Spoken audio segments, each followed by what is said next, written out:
घोषणा हो गई है, 2 चरण में चुनाव होने हैं दिसंबर के पहले सप्ताह में। आप फिर से अभी इस सप्ताह में जाने वाले हैं गुजरात। चुनाव की घोषणा को कैसे देखते हैं और आपकी पार्टी कितने सीटों पर नहीं लड़ेगी? नहीं, हम जो डेट्स का अनाउंसमेंट ईसीआई ने किया है हम उसका वेलकम करते हैं। अब शेड्यूल ईसीआई ने अनाउंस कर दिया है, तो हमारी पार्टी तो पहले से ही विधानसभा के चुनाव की तैयारी में लगी हुई थी। अब जाहिर है हमको और अपनी तैयारी को तेज़ करना पड़ेगा, और बहुत से जिन कॉन्स्टिट्यूंसी से हमको अपने कैंडिडेट खड़ा करना है उस ताल्लुक से हमारे गुजरात के अध्यक्ष जनाब साबिर भाई साहब तय करेंगे। और हमारी पार्टी की तैयारी तो ठीक है। अब फिर हम जाएंगे और गुजरात की विधानसभा में हमारी पार्टी के उम्मीदवारों की कामयाबी के लिए हम पूरी कोशिश कर रहे हैं, और हमको यकीन है कि इंशाल्लाह कामयाबी मिलेगी।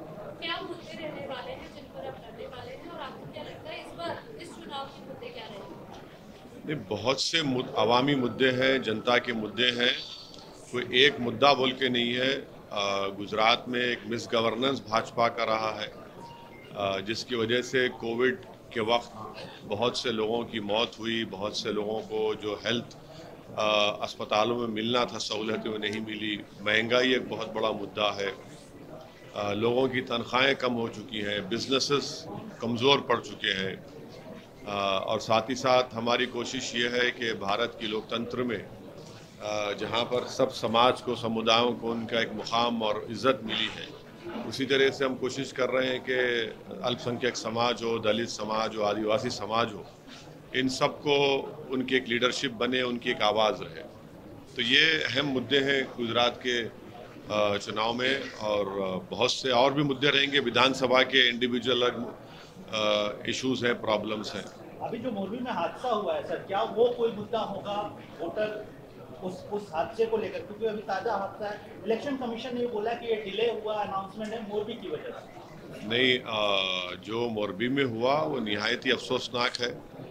वो भी गुजरात की हुकूमत की मिस गवर्नेंस की एक मिसाल है कि जिस कंपनी को ठेका दिया गया था उनको तो इसका तजुर्बा था ही नहीं, और उन्होंने कुछ काम उस पर जिस तरीके से करना था, और वहाँ की म्यूनसिपैलिटी, वहाँ की जो सिविक अथॉरिटीज़ है, उन्होंने उसका टेस्ट भी नहीं किया, फिटनेस सर्टिफिकेट दिया नहीं। तो जाहिर है ये एक मिस गवर्नेंस का इशू है। सर, आज आपने अभी सुबह ट्वीट किया है कि मैं मुसलमान हूँ, इसके फख्र है मेरे को, और मैं कभी हिंदू के खिलाफ नहीं था, कभी बोला नहीं हूँ और ना कभी बोलूँगा। क्या वजह रही सर? ये वजह क्या है भाई? जब आप पब्लिक स्पीच देते हैं तो उसमें आप इन चीज़ों को उठाते हैं, तो इसलिए हमने कहा है। चुनाव आयोग जो घोषणा है, ये जो चुनाव की तारीखों की हुई है, उस पर कांग्रेस ने सीधे सीधे नहीं लेकिन इशारों इशारों में उनकी निष्पक्षता पर, चुनाव आयोग की निष्पक्षता पर सवाल खड़े किए हैं। आप भी एक पार्टी के प्रमुख हैं, आपको क्या क्या लगता है इसके ऊपर? देखिए, चुनाव आयोग ने जो डेट्स दी हैं हम उसका वेलकम करते हैं, और हमारी पूरी कोशिश यही होगी कि ये विधानसभा के चुनाव पुरअमन रहे, अच्छे तरीके से हो जाएं, और जनता को, गुजरात की, उनका पूरा मौका मिले। फ्री एंड फेयर इलेक्शन हो, हम उसकी उम्मीद करते हैं, और ये इलेक्शन कमीशन इसको कराना भी चाहिए। अब इससे बढ़कर मुझे कोई कहने की ज़रूरत नहीं है। सर, कल हमारे चैनल पे जेपी नड्डा, जो कि भारतीय जनता पार्टी के अध्यक्ष हैं, उन्होंने आपका नाम लेके काफ़ी सारी बातें कही कि आप सिर्फ मुस्लिम माइनॉरिटीज़ की राजनीति करते हैं, सिर्फ 20% की राजनीति करते हैं, और ये देखा गया है कि जो भी मोदी जी के स्कीम्स है उसका फ़ायदा, चाहे वो उज्ज्वला स्कीम हो या फिर इज्जत घर हो, सभी मुसलमानों को भी उसमें दिया गया है, सभी नीडी। तो मैं उनको ये कह रहा हूँ कि आप जब इतना बड़ा दावा कर रहे हैं तो आप एक लिस्ट दे दीजिए आप ही के चैनल को। उज्ज्वला में, घर की स्कीम में, बल्कि उससे बढ़कर मैं कह रहा हूँ जो प्रधानमंत्री के नाम से स्कीम है मिनिस्ट्री ऑफ माइनॉरिटी वेलफेयर में, जिसको MSDP का प्रोग्राम कहा जाता है, उत्तर प्रदेश में आपने मुस्लिम कॉन्सेंट्रेशन डिस्ट्रिक्ट्स में, ताल्लुकात में जहां पर जो पैसे दिए गए हैं कितना पैसा खर्चा हुआ है। प्रधानमंत्री आवास योजना में कितने अल्पसंख्यक समाज को घर मिले, वो आपको दे दें लिस्ट, ओवैसी को छोड़ दें, और वो ये देश को बता दें कि उनके एमपी ने दिल्ली में एक भाषण देकर कहा कि मुसलमानों का इकोनॉमिक बॉयकॉट होना चाहिए। उसके ऊपर अभी तक केस नहीं बुक हुआ। क्यों नहीं बुक हुआ केस? लेकिन कल सुनिए, केस नहीं बुक हुआ उनके ऊपर, इसीलिए सुप्रीम कोर्ट को ये कहना पड़ा कि सो मोटो एक्शन लो। सवाल असदुद्दीन ओवैसी नहीं है, सवाल देश का है। आप 80-20 की आप बात किसने की? आपका मुख्यमंत्री ने की। तो क्या आप 20 होना कोई गुनाह है इस देश में? ये तो भाजपा को बताना चाहिए। 20 होना कोई गुनाह है क्या? कोई गुनाह नहीं, कोई गुनाह तो नहीं है ना। मैं तो एक देश का इज्जतदार शहरी हूं, आपको बताना पड़ेगा, आपके चैनल को बता दें। वो ये एक और मीडिया बात कही कि जो लोग लाइन क्रॉस कर रहे हैं, कल नड्डा जी ने कहा हमारे इंटरव्यू में कि उनके ही पार्टी के अगर कोई लाइन क्रॉस कर रहा है तो उनको लाइन में भी काम किया जा रहा है, तो कोर्स करेक्शन भी हो रहा है वहाँ पे। हाँ, हम सुप्रीम कोर्ट ने देखा ना, लोग गए थे। धर्म संसद आप ही के प्रदेशों में होता है। धर्म संसद में गालियां दी जाती हैं महात्मा गांधी को, उन्हीं के पार्टी के महिलाओं को, फिर मुसलमानों को। तो कोर्स करेक्शन कहाँ हो रहा है? उनका एमपी दिल्ली का इकोनॉमिक बाइकआउट की बात किया है।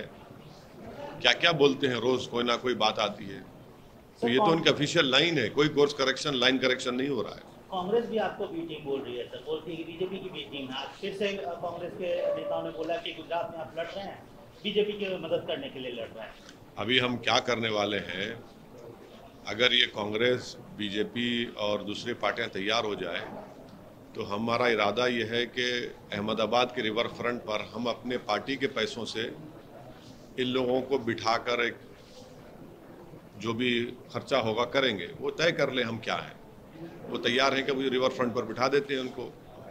अब चाय तो नहीं बना पाएंगे, मगर जो भी अहमदाबाद की चाय बिस्किट होगी हम खिला देते हैं उनको, डोकला भी रख देते हैं। वो तय कर लें बैठ के कि हम क्या हैं। मगर नहीं, हमको इनके सर्टिफिकेट की ज़रूरत नहीं है, और जितना ज़्यादा वो बोलेंगे हमको, उससे हमको फ़ायदा ही होने वाला है। बोलते रहिए, हमको कोई फ़र्क पड़ने वाला नहीं है। देखिए, हम अपनी पार्टी के लिए, अपनी पार्टी के कैंडिडेट्स के लिए काम करते हैं, और इस तरह से जो लोग झूठ बोलते हैं, बकवास करते हैं, इससे क्या फ़र्क पड़ता? कोई फ़र्क पड़ने वाला नहीं। कितने सीटों पे लड़ेंगे सर? हाँ, कितने सीटों पे लड़ेंगे? अभी वो हमारे गुजरात के अध्यक्ष इसका तय करेंगे। कोई अंदाजा? नहीं, वो तय करेंगे। मैं नहीं तय करने वाला हूँ। वो आप कह रहे हैं कि उनको बैठाकर जो है कि ताकि आपस में फैसला, हाँ, वो बैठ के फैसला कर ले। लेकिन आपकी पार्टी के बारे में वो फैसला करे तो ये नहीं, हमको क्या नाम पुकारा जाए, वो आपको मंजूर है? नहीं, हमको मंजूर नहीं है भाई। कभी ये बोलते, कांग्रेस एक बोलती, बीजेपी एक बोलती है, दूसरी पार्टी एक। हम तो तीनों को बिठा देते हैं चार रिवर फ्रंट पे। देखिए, रिवर बैठ के आप तय कर लीजिए। गुजरात का चुनाव है ना, आप तय कर लीजिए। कम से कम हमको गाली देना है तो एक ही गाली दो, ये गाली वो एक इल्जाम तो मिल के दो, कोई बात नहीं। गुजरात और हिमाचल में चुनाव है सर, राहुल गांधी तेलंगाना में पदयात्रा कर रहे हैं। मुझे उस पर कुछ कहना नहीं है, उनका पार्टी का प्रोग्राम है, वो बताएंगे क्या करेंगे। मुझे उससे कोई मतलब ही नहीं है। एमआईएम के टारगेट वोटर्स कौन रहने वाले हैं, और साथ ही हर देखिए, पार्टी की तरफ से आप लोग लड़, देखिए, वोटर को टारगेट बोलना वोटर की तौहीन है।